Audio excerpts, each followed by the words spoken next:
Boom, we're live. All right. Well, hello, everyone, and happy Monday. We hope everybody had a wonderful Father's Day weekend. Oh, yeah. We know we did. And happy Father's Day to all of our LiveGood dads out there, dads to be. So today we're going to talk about something that's near and dear to me, sleep. Should be near and dear to everybody, but I personally have to work on my sleep. I'm not one that just can hit the pillow and fall asleep. Like That's me. Usually Ryan can. That's me, and yep. Sometimes if you're in my shoes, it gets frustrating when you're lying next to someone, you can tell they just fell asleep and you're sitting there, counting your sheep. So we're gonna discuss the strategies that we use personally to help us fall asleep, and then also tie in our supplements. So first off, sleep should be the foundation of health, and all of our pillars of health fall underneath sleep. Or maybe on it. Or foundation. on it. Okay. They stand on Correct. So if we're not sleeping properly, guys, everything gets out of whack.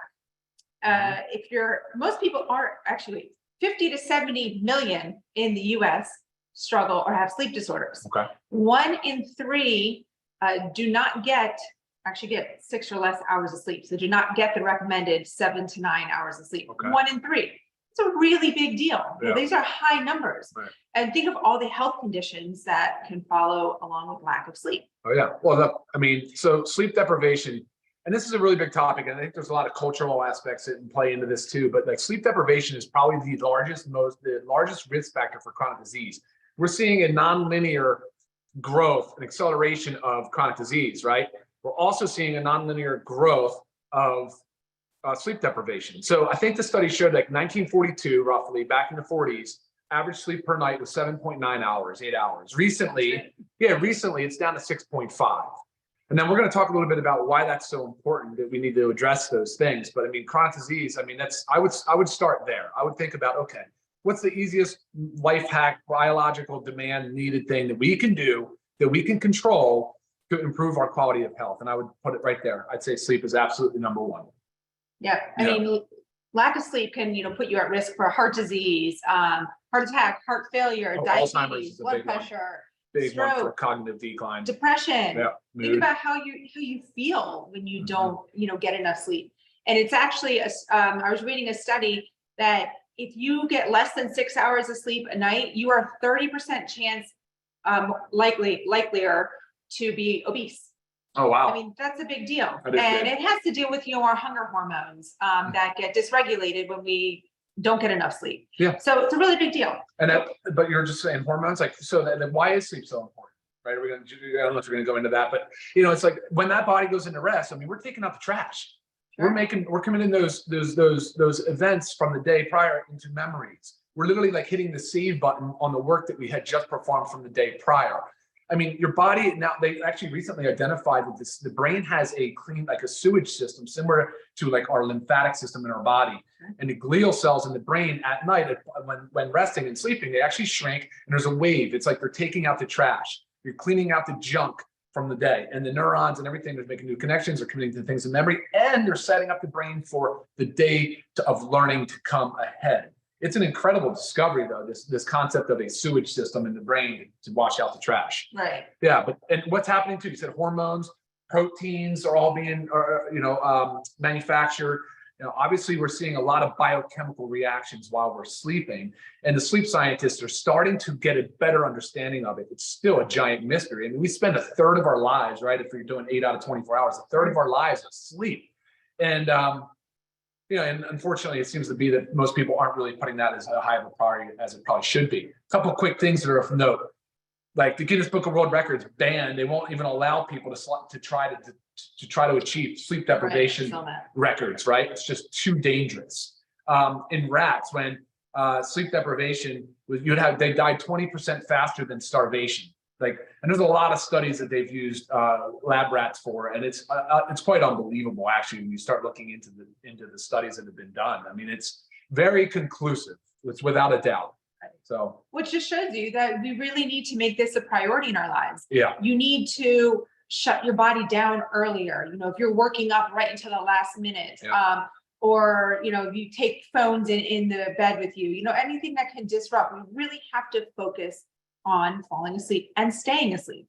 I think that's a good time to say that let's take Our routine. approach today to a practical application. Instead of going into sleep cycles, brainwave, the different waves, the sleep science, and all the different things to do with like the sleep science. I think we should go into more of a practical approach of, look, we are no authority in the space of sleep, right? We're not sleep scientists, but from a practical perspective, we invest a lot of time and energy and actually money into getting a good night's rest. So I think that's a good way to look at today's sort of Zoom, is to make sure that we cover the things that work for us. And at the end of this, I just hope that you guys can take home something that might improve your sleep or loved ones. For sure. A few things that are a little bit of common knowledge to avoid prior to sleep. So first of all, caffeine. We know that it's going to disrupt our sleep. Ryan is extra sensitive to caffeine, so he knows he has to cut himself off a little bit earlier in the day. But, way earlier. Right. Usually a good rule of thumb is 2 p.m. Don't have any caffeine after 2 p.m. That's tough. I personally do noon. Yeah. And then you're sometimes. So let's look at caffeine though, because that's such a prevalent, like, sleep disturbing chemical, right, that we use.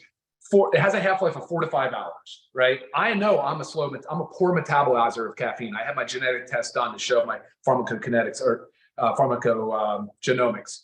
And I know I'm a poor metabolizer. If you say an average pass metabolism is 3.3 hours, 3.3 half-lives, that's 12 hours to eliminate caffeine out of my system, right? At 4 hours half-life. So yeah, it's a big deal. At 2 o'clock, I would be ruined. I have to stop by 8 a.m. I'm not even sure. Yeah, and I'm sure you've heard this before, because I would tell you, both my parents say this, and I get on them all the time. But they say, well, I can have a coffee after dinner and I can still fall right asleep. That's great. You might be able to fall asleep, but your quality of sleep is going to go way down in the dumps. Not going to be good, not healthy. So really watch your caffeine, alcohol intake. I'm sure you even notice it if you have a couple drinks. That night is just your sleep quality isn't as good. REM ruins the REM. Ruins the REM, yeah, and everything is a little thrown off. You want to exercise regularly, but not too close to bedtime, because the whole body type, heart rate up basically can throw that off. You want to get outside during the day, get some sunlight, get that vitamin D, which we're going to tie into that as well. Okay. And really establish a good nighttime routine, which is where I can go ahead and tell you my routine. A few other things to avoid though. Sorry, water or drinking anything leading up to bed. Like, try to cut yourself off at dinner time. The older we get, the more likely we are to wake up at least one time a night to use the restroom. That's normal. If you're getting up 2, 3, 4 times a night, that's not good. Okay, that's a sign that either you're drinking too much late in the day or close to bed, or it could be a signal for another health condition. So be aware of that.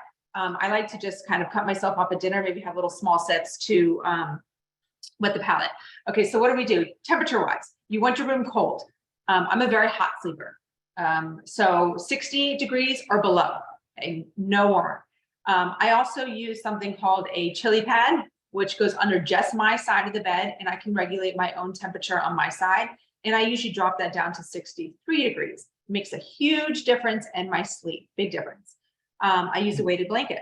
I got Ryan one too. One of my daughters has one. Really helps that pressure, helps your body relax. So super cheap, get a weighted blanket on Amazon. I wear an eye mask because you want to, the little lights that come from your alarm clock or just street lights, landscape lighting. It really affects your sleep. So a simple sleep mask. And then I also use earplugs. It just helps me, it's a little bit of a meditative where I can hear my own breath, but it also blocks out any of the noise that I might hear from Ryan in the bedroom or maybe the dogs. It just really helps me personally sleep. Wearing socks to bed, believe it or not, covering your feet helps lower your body temperature, your core temperature, which helps you fall asleep faster. So wear those socks to bed. Essential oils. Okay, I love my roll-on essential oil, has a blend of lavender in it. I put that on my wrist and the back of my neck and my belly button before bed, helps sleep great. And then if you're really struggling, sometimes that whole counting sheep thing. So I do box breathing. If you've never heard of box breathing, think about your box. So you inhale for a count of 4, hold for a count of 4, exhale for a count of 4, hold for a count of 4. And you kind of just repeat that, and sure enough, you're going to find yourself sleeping. We also sleep on a grounding mat. So if you've heard of grounding or earthing, you can also just get outside, walk barefoot. That can help your body. It reduces cortisol levels. Inflammation is proven to help your body sleep. And a big one is EMFs, electromagnetic frequencies. Guys, this is huge, and we are exposed to so much EMFs on a daily basis. But think about when you're sleeping. I once bought an EMF meter and I checked the outlets on my bed. It was like through the roof. So I actually have a pillowcase that blocks EMFs, but you don't want to have your phone in your room. And if you do sleep with your phone or your laptop or something in your room, have it on airplane mode or have it completely off away from your bed, because that really, really, really disrupts your sleep, not to mention a whole slew of other health conditions that go along with it. If you are one that uses a phone in bed, maybe for reading or a Kindle or iPad, you can use your blue blocker nighttime glasses. Okay, this really helps block out all the blue light, all the light. It's kind of difficult a little bit to read, but there's a lot of studies that also, or science that also shows that if you put these on a couple hours before bed, your sleep quality goes way through the roof. And the biggest thing is when you set your bedtime, set it and commit to it. We are committed to getting into our room in bed around 8:15. I know it's early, but we get up early, so it works for us. But you've got to commit to it. You can't get tied up watching a show. You've got to say, this is my bedtime, just like a child. This is bedtime, we're going to bed. So, and that's, I mean, of course, then I use my supplements, as Ryan's going to tie in. I always take my 2 magnesium right before bed, my CBD oil 30 minutes before bed, my vitamin D first thing in the morning, and I always get my greens in, and Ryan's going to take you. Yeah, okay, so I'm just going to do it really quick for how I go. So I'll start with the morning. First thing I wake up is very early. I try to get the first light. So I try to let my eyes, my retina get exposed to natural light as early and as fast as possible.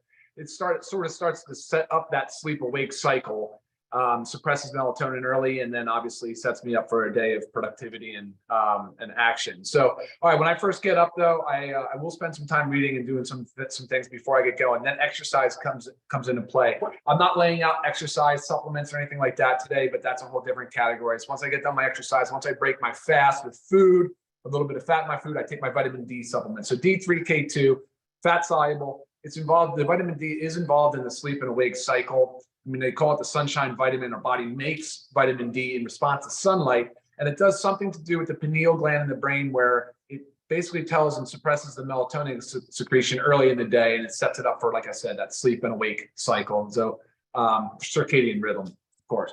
All right, as we go out throughout the day, I am hydrating. I'm probably, like Lisa said, at 75% hydrated with my water goals by probably 12 or 2 o'clock, whatever. I'm loaded, I'm heavy in the morning. And then my super greens are in the day as well. I like super greens because we're not going to go heavy into this today, but on the stress sleep connection, but the ashwagandha, okay, we have KSM 66, USDA certified organic ashwagandha, and it's an adaptogen. So it helps the body manage and work with high loads of stress, and can set you up for maintaining yourself properly throughout the day. CBD at nighttime, like Lisa talked about, but the magnesium I do slightly different. So the magnesium, I'll split the 2 capsules. I'll take one at lunchtime and then another right before bed. Magnesium it's paired, it's conjugated with glycine. Now, glycine is an amino acid. It's also been shown to be beneficial in the sleep cycle. So the magnesium, though, as a mineral by itself, has an interesting biochemical kind of relationship with sleep. It works on the GABA receptor, which is the major inhibitory receptors in the brain that the same pathway as Ambien, like prescription drugs, work on. And so that basically tells the body it's in a rest. It's sort of in the parasympathetic nervous system is engaged. It's the rest, it's the digest, it's the body's getting ready for sleep. And it also has a trigger for melatonin. And magnesium is involved in over 300 biochemical reactions. So certainly it's involved in a lot. And we know it is involved with sleep and the brain. So that basically kind of covers the sleep supplements. As I'm getting ready for bed, like Lisa did not mention, though, our dinner is at least 2 hours prior to sleep. We really shoot for an early dinner. Those nights that we miss it, and it will happen. I mean, nobody's perfect. We're not so rigid that we make ourselves crazy, right? So, but trying for that 2 hour, at least 1 hour before bed.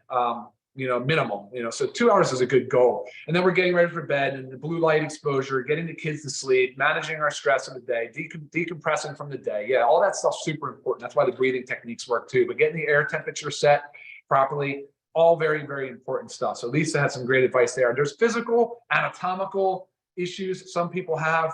There's hormonal imbalances that some people have. For me, like, I've got massive amounts. I have my septum is deviated in multiple places.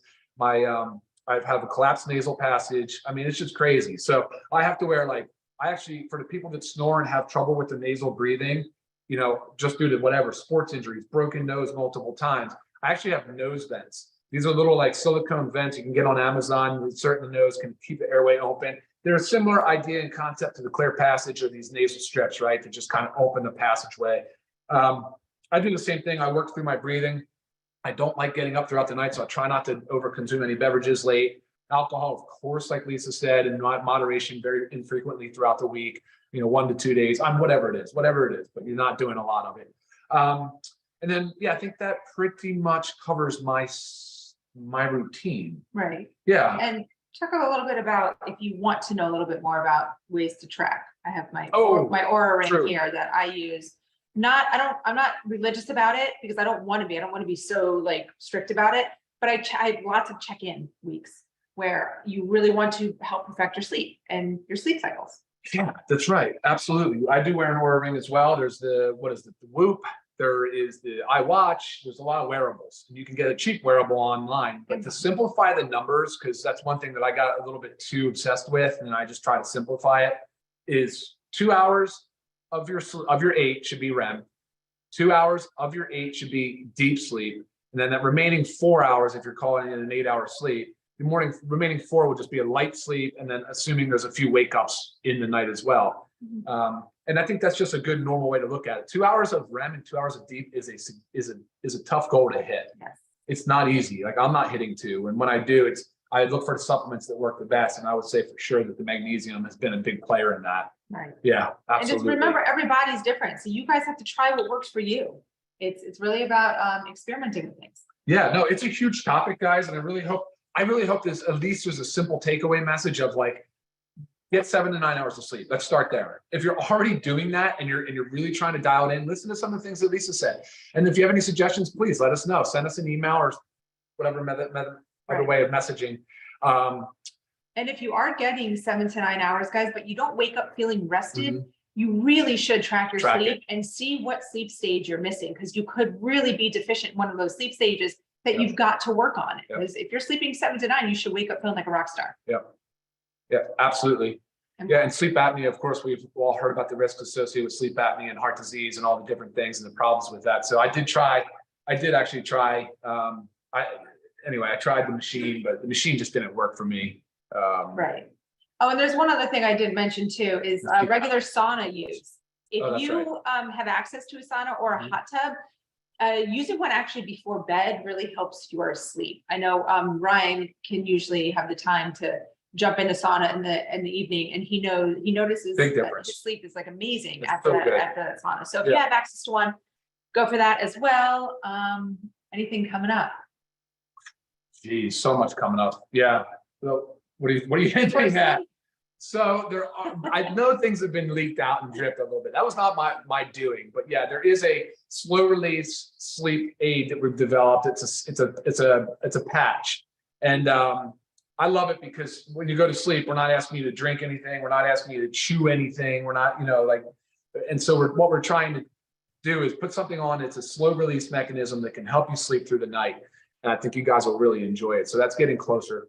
And another one that we're working on too, but we're not going there yet. So other things, because sometimes, you need that extra help to help get that quality sleep. And we are doing that for you guys. All right, guys, let us know what works for you too. Questions? Yeah, question. Oh yeah, I'm sure there are. Hit some up top. Q&A.